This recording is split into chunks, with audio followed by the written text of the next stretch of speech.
I am Jawaid Imam. I am working as Senior Vice President with Aristo Pharmaceuticals. And PharmaTech, we used to come every year, and this is one of the best exhibition over here.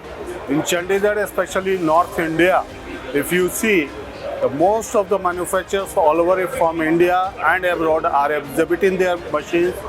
These machines are very useful for the manufacturing of pharmaceutical and chemical products, as well as for the testing of the pharmaceutical products.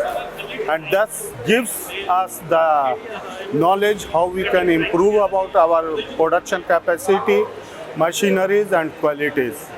Hence this, and being part of being in Chandigarh, the local people are very much getting beneficiary of this.